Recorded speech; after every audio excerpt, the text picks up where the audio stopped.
آپ دیکھ رہے ہیں گمٹی چرچ ٹی وی۔ ہم خدا ان کے کلام پاک میں سے تلاوت سنیں گے۔ نئے عہد نامہ میں سے مقدس مرقس کی معرفت لکھا گیا انجیل بیان اور اس کا 13واں باب اور اس کی 24ویں آیت مقدسہ سے 27ویں آیت مقدسہ تک ہم خدا ان کے زندگی بخش کلام میں سے تلاوت سنیں گے۔ آج کی ہماری تلاوت نئے عہد نامہ میں سے مقدس مرقس کی معرفت لکھا گیا انجیل بیان اس کا 13واں باب اور اس کی 24ویں آیت مقدسہ سے 27ویں آیات تک خداوند کے کلام پاک میں سے ہم تلاوت سنیں گے۔ مگر ان دنوں میں اس مصیبت کے بعد سورج تاریک ہو جائے گا اور چاند اپنی روشنی نہ دے گا اور آسمان سے ستارے گرنے لگیں گے اور جو قوتیں آسمان میں ہیں وہ ہلائی جائیں گی، اور اس وقت لوگ ابن آدم کو بڑی قدرت اور جلال کے ساتھ بادلوں میں آتے دیکھیں گے۔ اس وقت وہ فرشتوں کو بھیج کر اپنے برگزیدوں کو زمین کی انتہا سے آسمان کی انتہا تک چاروں طرف سے جمع کرے گا۔ خدا کا شکر اس کے کلام کے لیے، آمین۔ ہم پچھلے چند ہفتوں سے 13ویں باب کا مطالعہ کر رہے ہیں۔ پچھلے ہفتے ہم نے سیکھا تھا کہ یسوع ہیکل کے بارے میں بیان کرتا ہے، اور ہم نے یہ جانا کہ سن 70 میں جا کے ہیکل کو رومیوں نے تباہ کر دیا، اس کی اینٹ پر اینٹ نہ چھوڑی۔ اور یہ بھی ہم نے سیکھا کہ یسوع کے آسمان پر جانے کے 10 سال بعد ایک شخص ہیکل میں آیا، اس نے خدا ہونے کا اعلان کر دیا۔ اور ہم نے یہ بھی سیکھا کہ مصیبتیں آئیں گی، دکھ آئیں گے، پریشانی آئیں گی، اور کلام مقدس میں جو والا ہم نے تلاوت کیا ہے یسوع کی دوبارہ آمد کے بارے میں، اور یسوع یہاں بھی ایک پیش گوئی کرتے ہیں۔ پہلے حوالے میں ہم نے 14ویں آیت سے آگے سیکھا کہ جب تم مکروہ چیز کھڑی دیکھو، یعنی رومیوں کو دیکھو، تو سمجھ جاؤ کہ اس کا کیا مطلب ہے۔ اور لوگوں سے کہا کہ جب ایسا وقت آئے تو خانوں میں چلے جاؤ، پہاڑوں پر چلے جاؤ، اور لوگ چلے گئے۔ پھر شاگرد یسوع سے بارہا اس بات کا تقاضا کرتے ہیں، اس بات کو پوچھتے ہیں کہ یہ سارا کچھ کب ہوگا، اس لیے کہ پرانے عہد نامے میں بھی ہمیں چند ایسے حوالے ملتے ہیں کہ جب بابلیوں کو سزا دینے کی بات ہوتی ہے تو یسایہ نبی 13ویں باب کی 10ویں آیت میں اس بات کو بیان کرتا ہے، کیونکہ آسمان کے ستارے اور کواکب بے نور ہو جائیں گے اور سورج طلوع ہوتے تاریک ہو جائے گا اور چاند اپنی روشنی نہ دے گا۔ اس میں بیان کیا گیا ہے کہ ایسے واقعات ہوں گے، اور یہ یسایہ نبی بیان کر دیا، اور اس کا مقصد یہ ہے کہ خدا بابلیوں کو سزا دے گا۔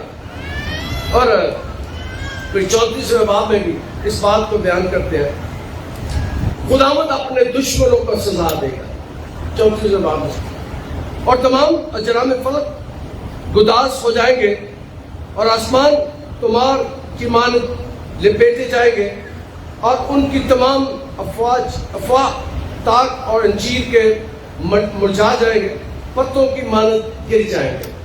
یہاں بھی خدا اجرام فلک، درختوں اور حالات کے بارے میں بیان کرتا ہے۔ جب خدا یسوع پہاڑ پر تھے، کیونکہ نبی ایسا پیشگوئیاں کیا کرتے تھے کہ خدا سزا دے گا، خدا تباہ کرے گا، برباد کرے گا، اور اجرام فلکی بھی اپنا کردار ادا کریں گے۔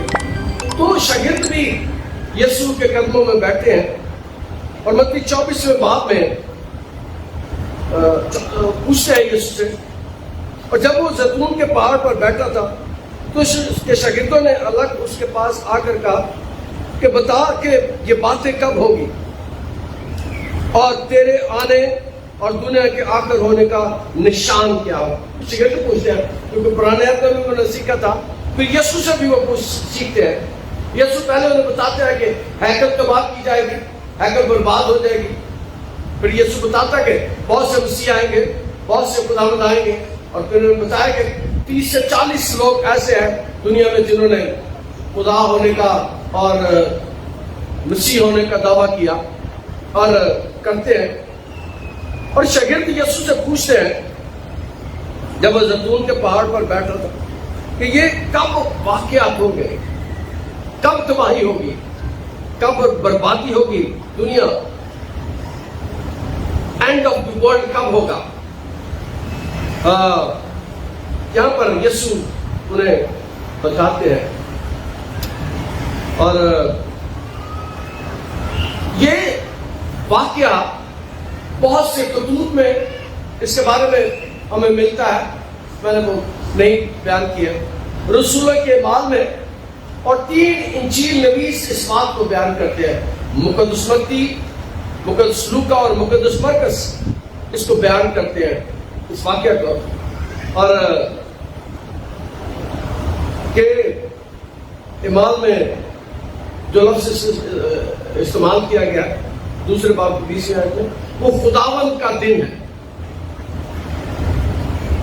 اور یسوع جب اس کو پیش کرتے ہیں وہ کہتے ہیں کہ مگر ان دنوں میں مصیبت کے بعد سورج تاریک ہو جائے گا اور چاند اپنی روشنی نہ دے گا. سورج تاریک ہو جائے گا اور چاند اپنی روشنی نہ دے گا. ہم جس بات پر ایمان رکھتے ہیں وہ یہ ہے کہ یسوع آیا اس دنیا میں, یسوع کماری مقدسہ مریم سے پیدا ہوا. اس کے آنے پر فرشتوں نے اور اجرام, یاد ہے کہ اس کے آنے پر بھی ستارے مجوسیوں کو لے کر خدا یسوع کو سجدہ کرنے کے لیے لے کر آئے. اور چرنی میں پیدا ہوا.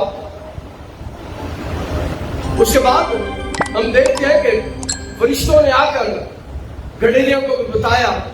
اس کی پیدائش پر بھی اجرام میں پھل کی متحرک تھے. ستارے لوگوں کو راستہ دکھا رہے تھے, آسمان سے فرشتے گاتے ہوئے آ رہے تھے. ہم آج بات کریں گے اس کی دوسری آمد کی. ایک دفعہ وہ آیا لیکن اس کا آنا بڑا سادہ تھا.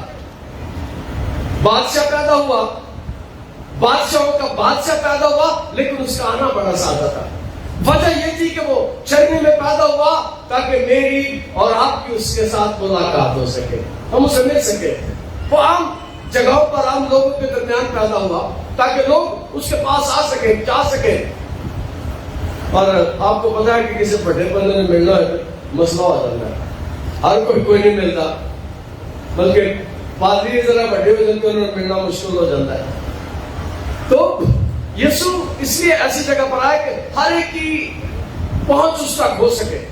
اور اب ہم اس کے دوبارہ آنے کے, سیکنڈ کمنگ, آمد ثانی, دوسرے آنے کے, اس کے بارے میں ہم بات کریں گے. لیکن جب وہ دوسری دفعہ آئے گا, جب خدا کا دن ہوگا, تو اس دن خدا یسوع بیان کرتے ہیں کہ کیا کیا ہوگا. اس دن یہ ہوگا کہ مصیبت ہم نے دیکھی کہ لوگ گھروں سے نکل گئے, پہاڑوں پر چلے گئے. لیکن جب یسوع آئے, دوسری آمد کے بارے میں بیان کرتا ہے مگر ان دونوں میں مصیبت ہوگی, دکھ ہوگی. اور میں ایک بات بتانا چاہتا ہوں, میں کبھی گاسپل آف پراسپیرٹی پیش نہیں کرتا, میں کبھی اچھے کی انجیل پیش نہیں کرتا. میں یاد رکھے یہ پیش کرتا ہوں کہ یسوع کے پیچھے آنا مشکل کا سفر ہے. جو یسوع کے پیچھے آتے ہیں انہیں دکھوں سے, مصیبتوں سے, پریشانیوں سے, بیماریوں سے, ابلیس سے لڑنا پڑتا ہے. لیکن جو اس کے پیچھے چلتے ہیں انہیں وہ چھڑا دیتا ہے. اس طرح پچھلے ہفتے میں نے بتایا تھا کہ کسی کا کوئی قتل نہیں ہوا. رومیوں نے قتل و غارت کی, ہزاروں لوگوں کو مار دیا, لیکن جتنے ایماندار تھے خدا نے بچا لیا, خدا نے ان کی حفاظت کی. اور یاد رکھیں کہ یسوع کے دوبارہ آنے سے پہلے بھی یہاں ذکر کرتے ہیں یسوع کے مصیبتیں ہوگی، دکھ ہوں گے، اور میں بیان کرنا چاہتا ہوں کہ مسیحیت قبر سے شروع ہوئی ہے، مسیحیت لہو سے شروع ہوئی ہے۔ یسوع کو ایک کم 40 کوڑے مارے گئے، 6 گھنٹے یسوع کو صلیب پر ٹانگا گیا اور 6 گھنٹے اس کا خون بہتا رہا۔ مسیحیت خون سے شروع ہوئی ہے۔ اسے صلیب پر لٹکایا گیا، اس وقت یہ بہت خطرناک موت تھی، اور یسوع 3 دن قبر میں رہا اور تیسرے دن مردوں میں سے جی اٹھا۔ مسیحیت قبر سے شروع ہوئی ہے، جہاں پر ساری چیزیں ختم ہو جاتی ہے، میرے یسوع نے وہاں سے ہمارے تعلق کو خدا کے ساتھ قائم کیا۔ ساری چیزیں جہاں پر ختم ہوتی ہے، مسیحیت وہاں سے شروع ہوئی ہے۔ یسوع کے 12 شاگردوں میں سے 11 شاگردوں کو کسی کو الٹا، کسی کو صلیب دیا گیا، الٹا اور کسی کو سیدھا صلیب دیا گیا۔ مسیحیت دکھوں سے شروع ہوئی ہے۔ اگر ہم دکھ اٹھاتے ہیں کئی دفعہ تو یاد رکھنا چاہیے، اور میرے تو بات دکھ کن نے اٹھائے ہوتے ہیں، میرے بارے میں نے اپنی زندگی میں سیکھا ہے کہ میں نے بہت سے دکھ اٹھائے، لیکن ایک بات آپ کو بتانا چاہتا ہوں، جب پہلی دفعہ میں نے دکھ اٹھایا بہت مشکل میں سے گزرا، میں واپس آیا، آ کے اسی پلپٹ میں کھڑا ہو گیا، میرا بھی خون بہ رہا تھا، اور اسی مہینے تعداد ڈبل ہو گئی، اسی مہینے تعداد ڈبل ہو گئی، اور 1000 لوگ نہیں آئے۔ اس دفعہ پھر میں محسوس کرتا ہوں، ہم تھوڑے دن پہلے باہر بیٹھے ہوئے تھے، وہ کہنے پرسن دوسرا پریشن تو بعد بھی لوگوں کی تعداد بن گئی۔ مسیحیت دکھوں سے شروع ہوتی ہے، مسیحیت لہو سے شروع ہوتی ہے، مسیحیت پریشانیوں سے شروع ہوتی ہے، اور یسوع کہتا مسیح جو ہے وہ قائم ہے، اور سورج تاریک ہو جائے گا، چاند اپنی روشنی نہ دے گا، سورج بھی تاریک ہو جائے گا اور چاند بھی اپنی روشنی نہ دے گا۔ وجہ پتہ کیا ہے؟ نہ سورج ہو نہ چاند ہو تو اندھیرا ہوتا ہے، نظر نہیں آتا، سدھائی نہیں دیتا، کوئی کسی کو دیکھ نہیں سکتا، کوئی سن نہیں سکتا۔ سورج نہ نکلے، کئی دنیا میں کچھ ایسے ملک ہے جہاں سورج 6 مہینے نہیں نکلتا، وہاں لوگ روشنیاں لائٹوں میں ہوتے ہیں، لیکن اگر سورج بھی نہ ہو چاند بھی نہ ہو تو کیا ہوگا؟ جب میرا یسوع آسمان پر سے آئے گا تو ساری دنیا میں روشنی ہو جائے گی۔ اس لیے سورج اپنی روشنی دینے سے انکار کر دے گا، اس لیے چاند اپنی روشنی دینے سے انکار کر دیا، اس لیے کہ وہ آ رہا ہے دنیا پر ایک دفعہ پھر جو پہلے آیا تھا، جس نے چاند سورج کو بنایا تھا، جو تقریب میں اپنے باپ کے ساتھ تھا، وہ دنیا میں آ رہا ہے۔ اس لیے اس کے دوبارہ آنے کے موقع پر، اس کی آمد ثانی کے موقع پر سورج روشنی دینے سے انکار کر دے گا، سورج تاریک ہو جائے گا اور چاند اپنی روشنی نہ دے گا۔ آج غور کریں کہ جب آپ ٹیلی ویژن دیکھتے ہیں تو بہت سے میچز لائیو چل رہے ہوتے ہیں۔ کرکٹ ہمارے ملک کا بڑا فیوریٹ گیم ہے، جو بال آسٹریلیا میں پھینکا جاتا ہے وہ آپ اپنے گھر میں ٹیلی ویژن پر بیٹھ کر دیکھ سکتے ہیں، لائیو ٹیلی کاسٹ ہوتی ہے۔ جو فٹ بال کا میچ کسی اور ملک میں ہو رہا ہے، آپ اپنے گھر میں بیٹھ کر آپ اس میچ کو دیکھ سکتے ہیں اسی لمحے، اسی وقت۔ اور جس دن میرا یسوع آئے گا، جس دن میرا یسوع آسمان سے نظر آنا شروع ہوگا، دنیا میں لوگ ہوں گے اور سارے آسمانوں کی طرف دیکھ لیں گے، میرے یسوع کا آنا لائیو ہوگا، ہر ایک آنکھ اسے دیکھے گی، ہر آنکھ اسے دیکھے گی، ہر آنکھ اسے دیکھے گی، کیونکہ صرف اس کی روشنی ہوگی، صرف اس کی لائٹ ہوگی، صرف اس کی موجودگی ہوگی۔ آسمان سے اکیلا نہیں آئے گا، وہ اکیلا نہیں آئے گا، بلکہ اس کے ساتھ فرشتے بھی ہوں گے، کئی تمن فرشتے اس کے ساتھ ہوں گے، اکیلا نہیں ہوگا۔ کلام مقدس اس بات کو بیان کرتا ہے۔ اور آسمان سے ستارے گرنے لگیں گے، اور جو کچھ آسمان پر ہے وہ ہلائی جائیں گی، اور اس وقت لوگ بنیادوں کو قدرت اور جلال کے ساتھ بالکوں میں آتے دیکھیں گے۔ اب جو بات میں کہنا